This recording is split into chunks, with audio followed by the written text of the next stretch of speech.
May, early morning. The feed store smells like dust and molasses, the way it always does.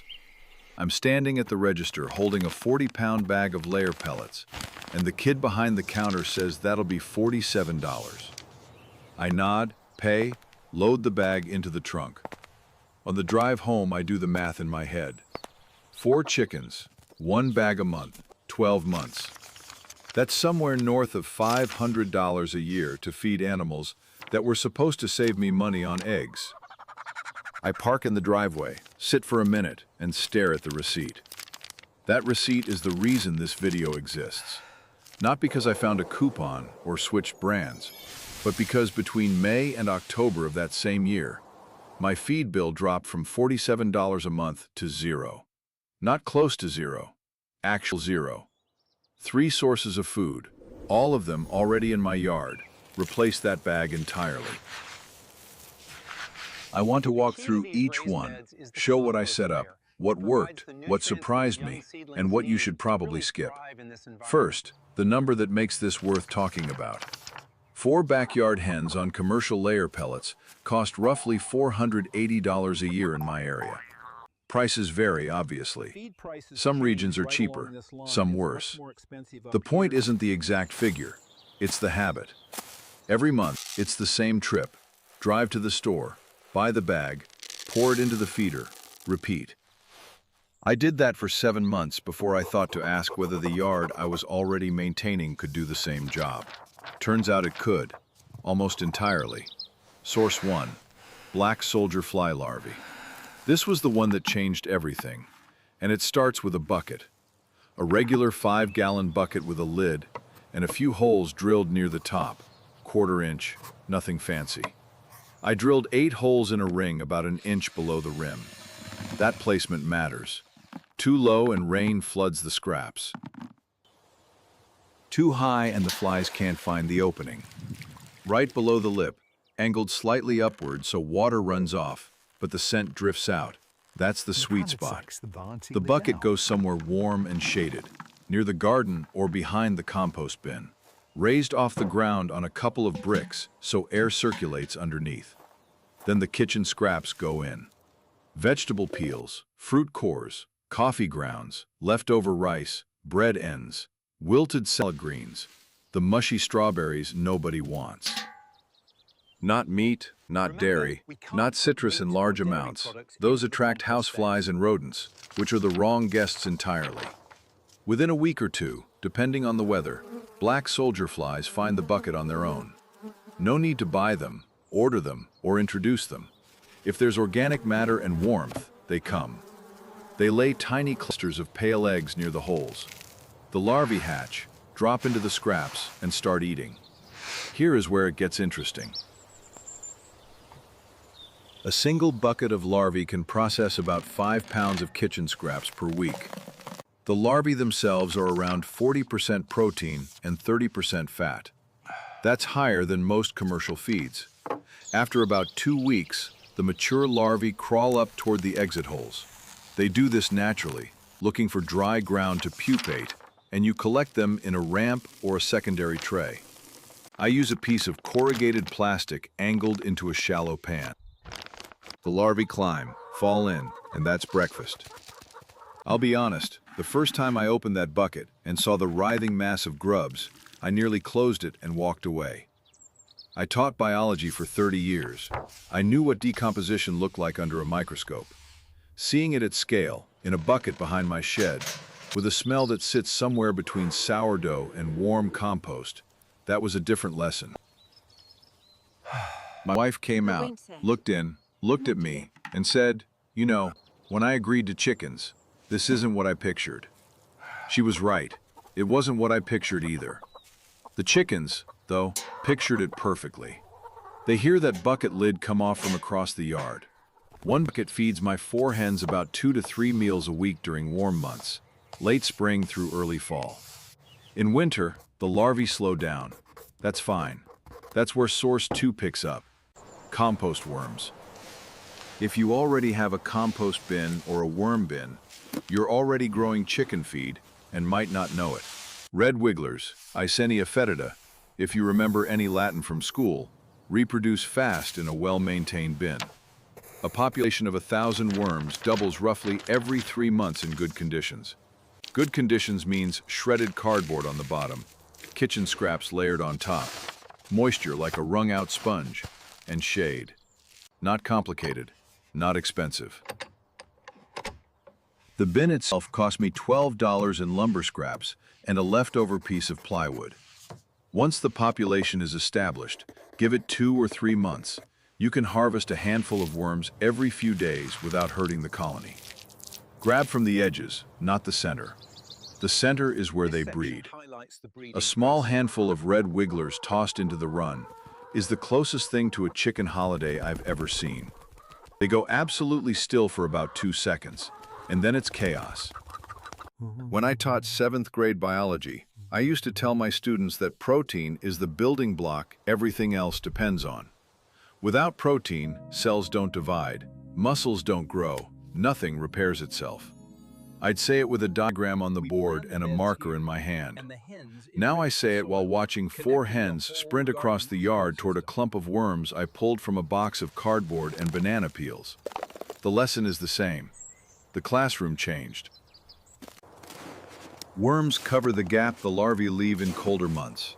Not completely, I'll come back to that. Enough to matter. Together, larvae and worms handle roughly 60 to 70% of the protein my flock needs from April through November. Source 3 is the ground itself, cover crops and weeds. This one requires the least work and the most patience, which is a combination I'm still learning to accept.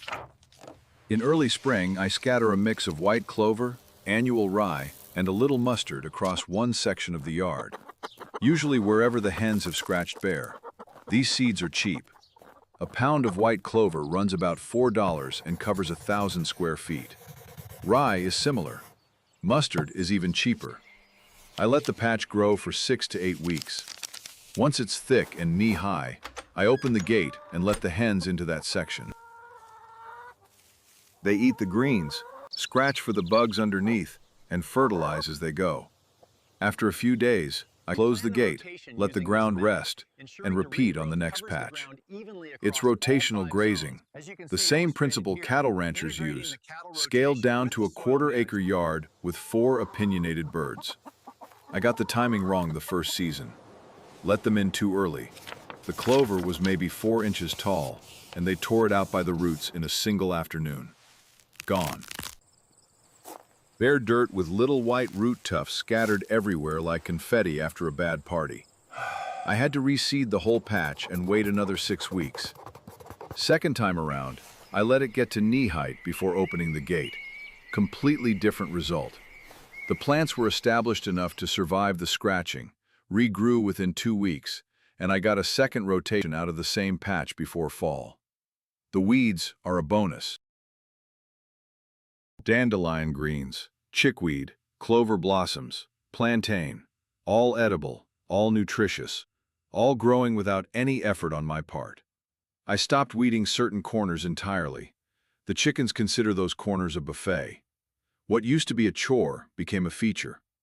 In late July, the chickweed comes in thick along the fence line, and I'll pull armfuls of it and toss it into the run on days when I don't let them free range.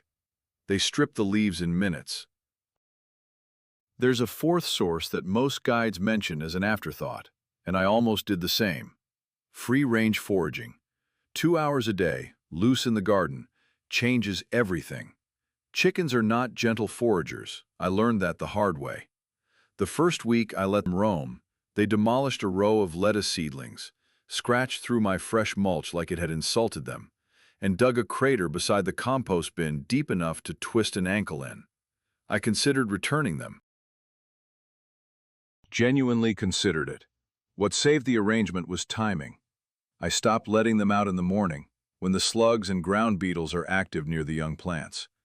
Instead, I started letting them into the garden in the late afternoon, after I'd moved them to the section I wanted cleared. Afternoon slugs hide under boards and rocks. The hens learned where to look faster than I expected. Within a month, my slug problem, which had been serious, was functionally gone. Fallen fruit, ground beetles, earwigs, grubs from the top layer of soil, All of it. Free protein, free pest control, no pellets required. Something else happened that I didn't anticipate. The eggs changed. Not immediately, gradually, over 2 or 3 months. The yolks got darker. Not bright orange like the ones at the fancy market, but noticeably deeper than what the pellet-fed eggs had looked like. The shells got harder.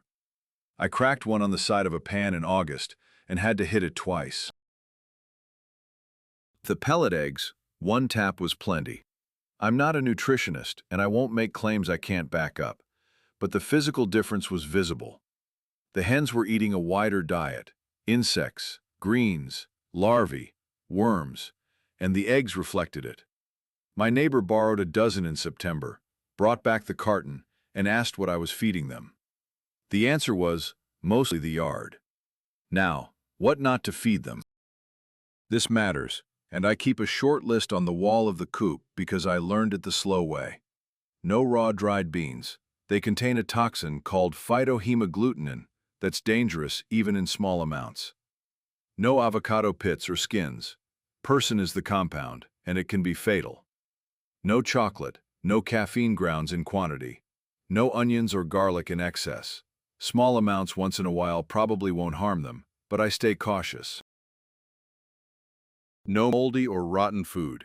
There's a difference between scraps and garbage, and chickens don't always know it. Anything from that list goes in the regular compost, not the larvae bucket, not the run. Let me pull the threads together, because the part that surprised me most wasn't any single source. It was the loop.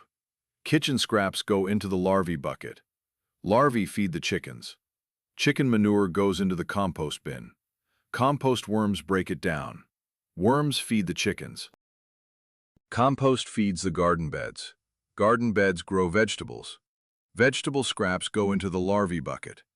Each piece feeds the next. Nothing leaves. Nothing is purchased. Nothing is hauled back from the store. Nothing costs $47 a month. I didn't plan this loop. I didn't draw it on a whiteboard or read about it in a permaculture book.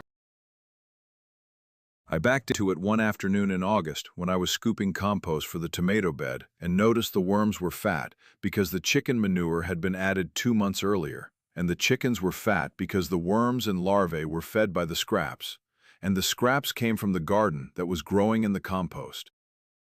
I stood there with a shovel in one hand and a bucket in the other and thought, I drew this on a chalkboard for 30 years and never once saw it happening in front of me. In October of that first year, I sat down at the kitchen table with a notebook, the same table where I'd stacked those receipts, and tried to calculate what the chickens actually ate between June and October. Not by weight, because I never measured carefully. By source. Roughly 40% of their diet came from the larvae bucket, 20% from worms, 20% from cover crops and weeds, the last 20% from free-range foraging, bugs, slugs, grass, whatever they found in those 2 afternoon hours. The pellet bag I bought in May was still a quarter full in the garage. I ended up giving it to a neighbor who had 6 hens and a bigger feed bill than mine. It isn't a perfectly clean equation. Winter months are harder. The larvae slow down below 50 degrees. Foraging drops when the ground freezes. I supplement with a little scratch grain in December and January, maybe $15 total. My annual feed cost went from around $480 to about $15. That's the honest number, not zero for the calendar year. Close enough to change how I think about what a backyard costs to run. A robin landed on the edge of the larvae bucket one morning while I was dropping in scraps. Sat there, cocked its head, watched the grubs moving underneath the peels. It looked at me like it was waiting for an invitation. I stepped back. It hopped in, grabbed one, and flew off. The chickens hadn't even woken up yet. When I was teaching, I used to draw the nitrogen cycle on the board every September. Arrows going in circles. Atmosphere, to soil, to plant, to animal, to decomposer, and back. The students would copy the diagram, label the arrows, pass the quiz. I drew that cycle maybe 600 times in 30 years. I never once stood inside it. Now I do, every morning, between the larvae bucket and the compost bin, and 4 chickens who figured out the system faster than I did. $15. That's what a year of chicken feed costs when the yard does most of the work. It isn't magic, and it isn't instant. The larvae bucket took 2 weeks. The worms took 3 months. The cover crops took a full rotation before I got the timing right. What it is, mostly, is paying attention to what's already happening and stepping out of the way. One thing that's been on my mind lately: I planted a small apple tree the same spring I got the chickens. 3 years now, no fruit, bare branches half the winter, and I've caught myself wondering more than once whether it was a mistake. Somebody told me the 3rd year is when the waiting stops feeling like patience and starts feeling like proof. I'm still waiting to find out.